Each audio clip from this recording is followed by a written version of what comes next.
Honestly, today's chapter was solid. I really didn't expect them to canonize characters that previously only existed in the games. Actually, the author had already expressed his desire to make them canon, but he still owed us that promise. Just like he once said he'd consider writing a short story where Subaru's parents get teletransported to the world of Lugunica for a brief moment, only to end up thinking it was all a dream.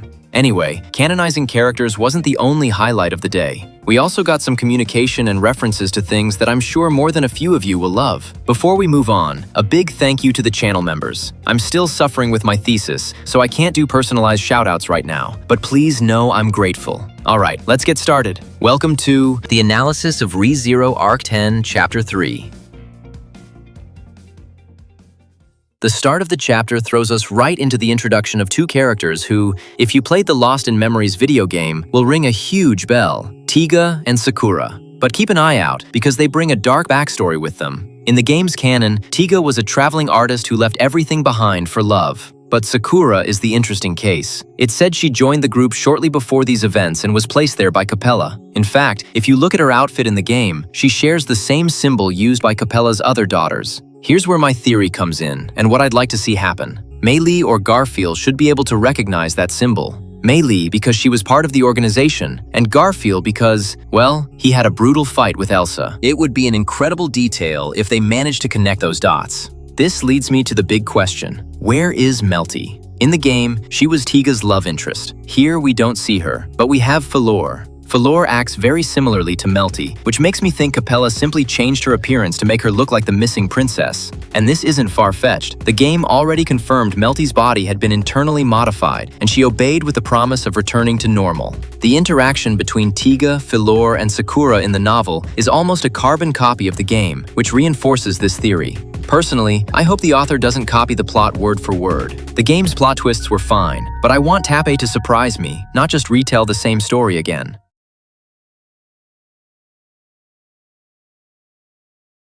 Moving on to our protagonist, something I loved about the episode was how the novel emphasizes that strange sensation Felt gets every time she steps into the castle. It's not just social awkwardness, it's something more. This connects to something that has already been hinted at in the novels. Felt is constantly tormented by a strange dream she can't quite remember. To understand the magnitude of this and how it connects her to the royal lineage, take a look at the following. Did you know that, just as Amelia once dreamed of the tale of Alice in Wonderland, Felt is also tormented by a strange and recurring dream? However, unlike Amelia, Felt has experienced this for as long as she can remember, unaware that, in reality, it is her oldest and most painful memory.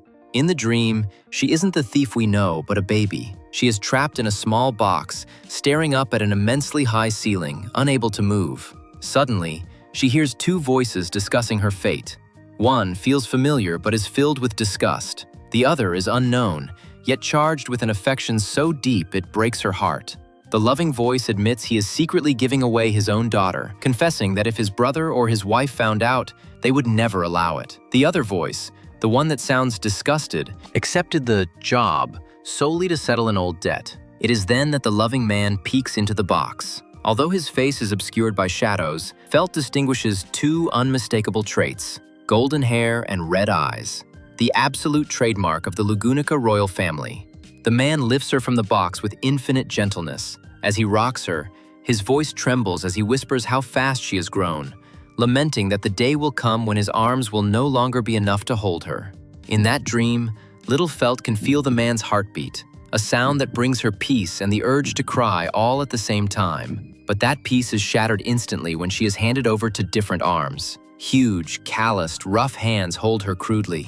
This is where we recognize Old Man Rom, or rather, Valga Cromwell. The giant looks down at her with disdain, bitterly lamenting how low he has fallen. The greatest human killer of the last war is now forced to save the most important family of the race he swore to exterminate. Little Felt senses that hatred and is terrified. She tries to scream, wanting to return to the warmth of the red-eyed man, but it is useless. The giant begins to walk, carrying her into the darkness, far away from her father. As they drift away, the last thing she hears from the golden-haired man isn't an apology. It is a final promise. I love you, forever and ever. Those were the last words her father spoke to her before vanishing from her life. This dream confirms that Felt's famous kidnapping, The event that shook the kingdom 14 years ago and caused Teresia's death, along with the dissolution of the royal guard led by Wilhelm, was not a crime. It was a desperate act of love. Her father, Ford Lagunico, gave her away to save her from the mysterious disease that was annihilating the entire royal lineage. Things at the palace were so dire due to the royal plague that he had to entrust his daughter to the reformed criminal Valga Cromwell. And Valga, despite his hatred for humanity, kept his promise. Ironically, raising that human girl was the only thing that managed to erase the resentment he still harbored in his heart toward humans. So, with Falor on the scene, who is the real princess, Felt or Falor? For me, the answer is undoubtable. It's Felt. We have solid proof in the side novels. It's narrated that in another side story, when Volcanica sees Felt, he instinctively remembers the pact he made with Farsail, a king of Lugunica from 400 years ago. It's said that in that moment, the dragon's body feels the impulse to protect her, not by his own decision, but because the conditions of the pact were reactivated upon reuniting with the lineage of his old friend. Because Felt is the descendant of that pact's lineage, we can confirm she is the real princess. But this isn't the only proof given by the side novels. In fact, another proof is given to us by Reinhard, and it's this. Did you know Reinhard's true loyalty to Felt wasn't born in the throne room, but came from her stomping on him? On the ride back to the mansion after episode 13, the tension in the carriage was suffocating. For some reason, Carol and Grimm sat far apart, which was unusual, but if you've read the EX2 novel, you know exactly why. Felt knew something was off, on top of being furious about getting tricked into the selection. And old man Rom? He didn't trust the Sword Saint at all. In fact, Rom confronted Reinhard directly, questioning why the world's strongest man was supporting Felt and demanded proof of his loyalty.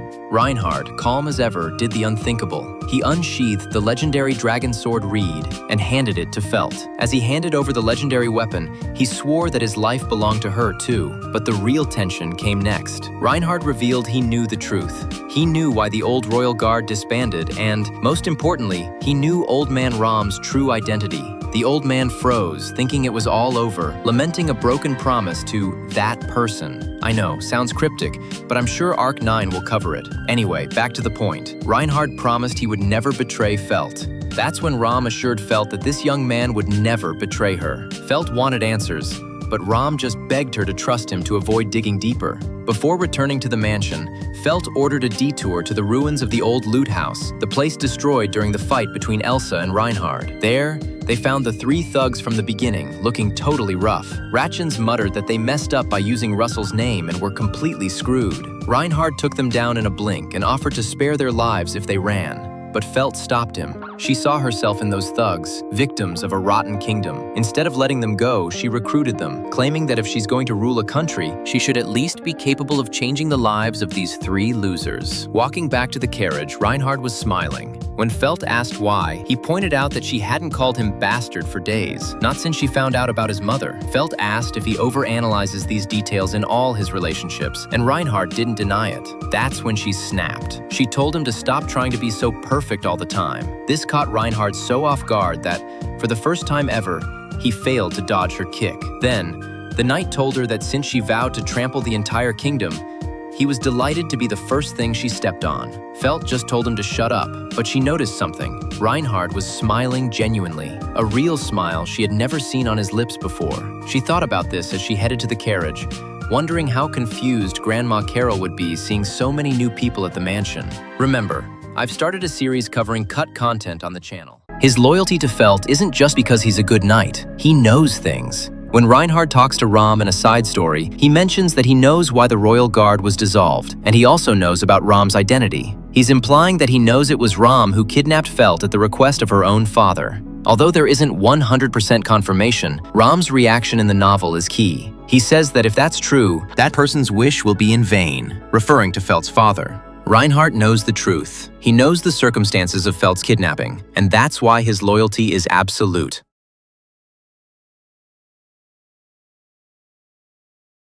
All this culminates in the main event of the chapter. Putting aside the irony of Krush being saved by the Dragon Church, which is going to destroy her political image, though that's a topic for another video, I'd say the main focus is on Felt's collapse. I think the most interesting part of the brief breakdown Felt feels upon learning her identity is in danger is that she realizes she's afraid of shattering the expectations of those who believed she was the missing princess. Then she realizes that was stupid.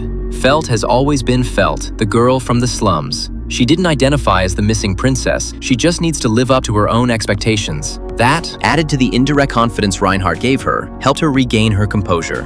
And what can I say? I liked how this identity crisis was resolved quickly and coherently. That said, since I played the game years ago, there's something I can't remember, and it's bugging me. In the game, the insignia also glows in Melty's hands, but to be honest, I don't remember the explanation they gave to justify the insignia glowing. I know I could replay the game to find out about that part and other subplots, but right now, with the thesis, I have absolutely zero time. If anyone who played the game recently knows the answer, please drop it in the comments. I'd appreciate it a ton. And that's it for today. I know a few other things happened in this episode, but I only tried to talk about the things I think are most interesting. If you were left wanting to know every single detail, don't just watch a summary like this. Go read the novel. Anyway, I gotta get back to making progress on my thesis. See ya!